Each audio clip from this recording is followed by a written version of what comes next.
Okay, now any other question about this review?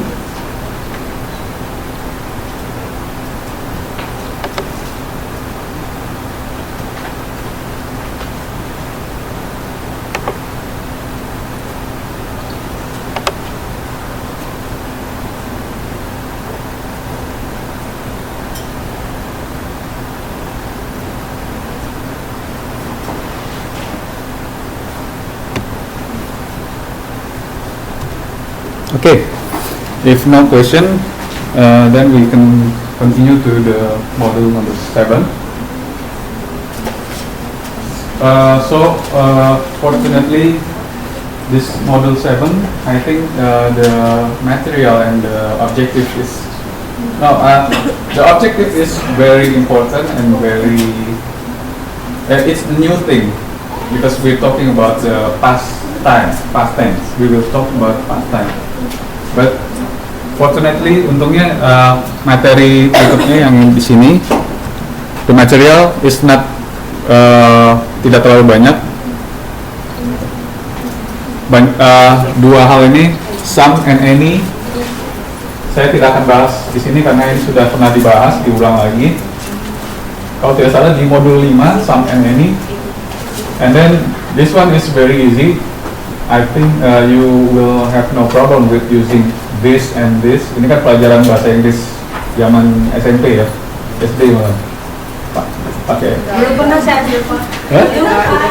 Ada dikasih nama. Saya belum pernah dapat bahasa Inggris. Ya SMP berarti. Sama. This is a book gitu kan. This is my mother. Gitu. And then we will talk about these important things about past tense, and then again this progressive tense, and after that adverb of manner. Jadi di sini kita baru akan bicarakan tentang past tense. Sebelumnya belum disentuh. Sedangkan mengenai objektifnya, nah ini juga berhubungan dengan materialnya.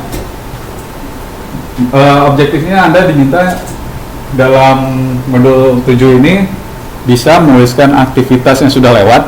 Jadi tadi saya sudah singgung di depan, ada aktivitas rutinitas yang dilakukan sekarang, tapi di masa lalu kita juga punya aktivitas rutinitas ya. Nah itu Anda diminta untuk bisa menuliskan sesuatu di masa lalu itu. Kemudian berhubungan juga itu ada story about childhood time, kan itu masa kecil juga masa lalu. Jadi dua hal itu sebenarnya berhubungan. Kalau bisa menulis tentang masa lalu, pasti bisa menulis tentang masa kecil, karena masa kecil juga ada masa lalu. Kemudian write about weekend activities. Ini weekend activities masuknya ke masa apa? Atau future? Gimana? Ini kalau kita mesti menulis ini? Present. Ya, present. Ini tidak disebutkan.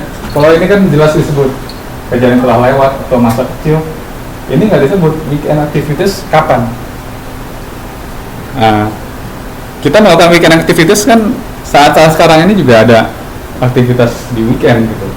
Jadi kalau tidak disebut apa-apa itu berarti sebenarnya hal yang kita lakukan sekarang. Bukan future. Tadi ada yang jawab future. Kenapa menjawab future? Siapa tadi yang bilang future? Kira-kira kenapa? Kenapa? Katanya udah jawab dalam hati kok dengar.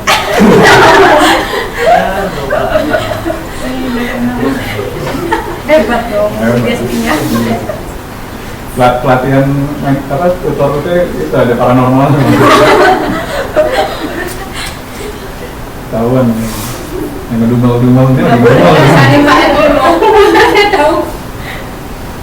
Kalau saya garu-garu tahan tuh berarti ada yang ngomong di dalam. Nah jadi mungkin tadi mikirnya karena weekend itu masih 2 hari lagi gitu. Jadi mikirnya itu future. Sebenarnya kalau tidak disebutkan dengan pasti, tuliskan kegiatan weekend next weekend misalnya. Write your activities for next weekend. itu baru saat-saat future. I will do, misalnya saya ingin di minggu depan saya akan nonton bersama teman saya. Next weekend I will watch a movie with my friend. Itu baru kita pakai will, future, karena disebutkan weekend minggu depan. Kalau ini tulis mengenai kegiatan weekend Anda, itu kan rutinitas. Kalau weekend biasanya ngapain sih gitu saat ini, kecuali kalau disebutkan lagi, tulis kegiatan akhir pekan waktu Anda 3 tahun lalu itu ngapain akhir pekannya gitu.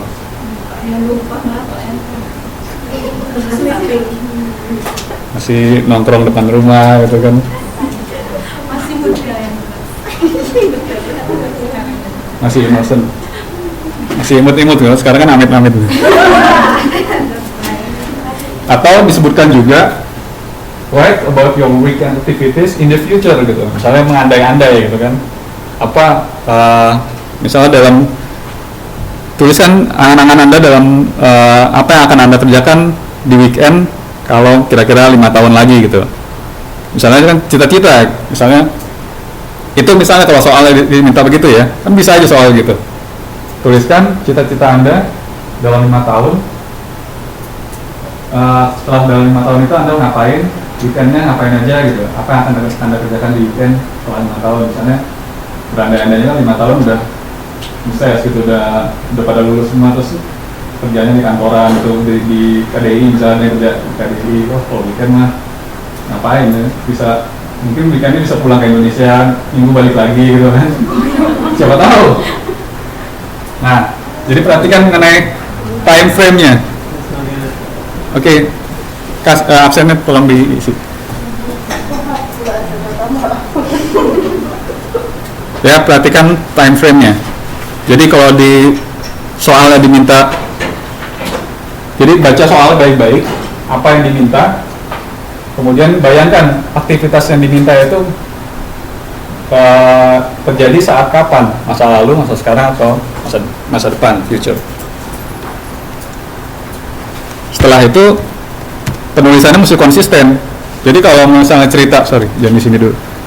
Kalau cerita tentang masa sekarang dan kita tidak menceritakan masa lalu, ya jangan campur aduk dengan simple past tense atau simple future tense. Pakai semua simple present tense atau progressive tense kalau sedang berlangsung.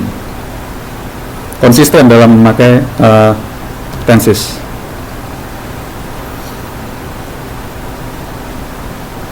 Nah, ini adalah rumus pemakaian past tense. Jadi sederhana sekali, ada dua macam memakai to be. Tadi kan sudah disebutkan, kita pisahkan dua jenis memakai to be, sedangkan ini memakai verb. Kita lihat dulu yang memakai to be. Jadi memakai to be itu, to be nya dalam past tense adalah was atau were. We use was or were in past tense with to be. Mungkin di buku modul dia memakai hanya be. Saya pakai to be sama saja. Jadi ada yang menulis to be, ada yang memakai be. Saya kebiasaan pakai to be karena nggak seret aja kalau cuma be gitu, kurang, karena biasanya pakai to be. Jadi to be dalam past tense hanya ada dua, yaitu was atau were. Kenapa tidak pakai did? Oh, did kan?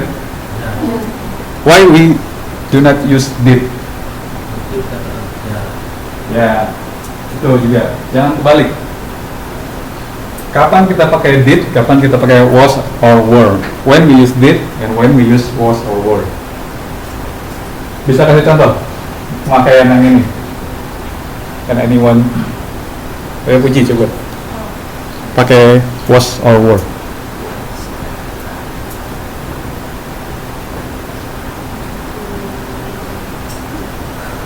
Or anyone?